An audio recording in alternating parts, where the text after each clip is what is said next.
kalimatut tauhid yang telah berada di dalam hati seorang mukmin seperti yang diumpamakan Allah dalam surah Ibrahim ayat ke-24 dan 25. Ini sebagai pembuka, saya ingin katakan sebenarnya kita ini sangat lekat dengan simbolisasi karena orang Jawa itu memang agak susah diajak bicara vulgar.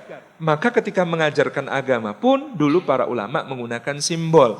Apalagi di masa penjajahan ketika kemudian Belanda memberikan tekanan-tekanan besar kepada ajaran yang sahih.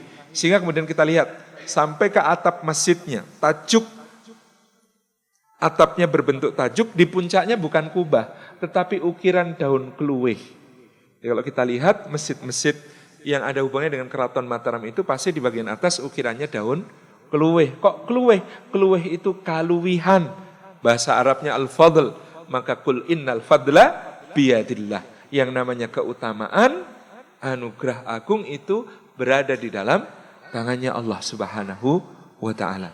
Jadi ini contoh bahwa kita ini sangat lekat dengan berbagai macam hal yang sangat syar'i. Kita belum bicara dengan tata istana sejak dari Nyuwun Sewu di sini juga ada, tapi saya menduga sama karena arsitek Keraton Yogyakarta dengan Keraton Surakarta itu orang yang sama.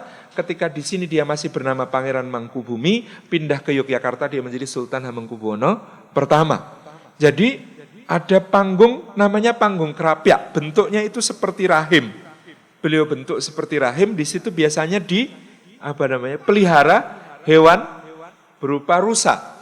Lalu nanti Sultan biasanya memanah dari atas, itu simbol konsepsi. Jadi kalau panahnya kena ke rusa, itu seperti sperma kena sel ovum. Jadilah konsepsi di situ, maka di dalam rahim itu kemudian ada desa namanya Mijil. Mijil itu artinya lahir, disitulah kelahiran manusia. Sesudah dari panggung Krapyak, kalau di Jogja, kalau berjalan ke arah utara, kita menuju ke Plengkung Nirboyo.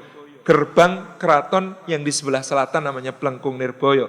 Karena kampungnya namanya Gading, sini juga ada ya.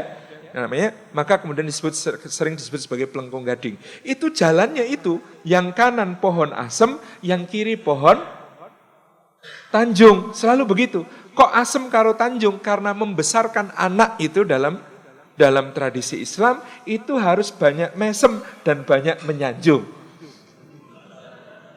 Makanya pohonnya pohon asem dan pohon tanjung, harus banyak mesem, banyak nyanjung. Karena bayi itu sengsem, bayi itu bayi yang banyak memberikan pesona kepada kita.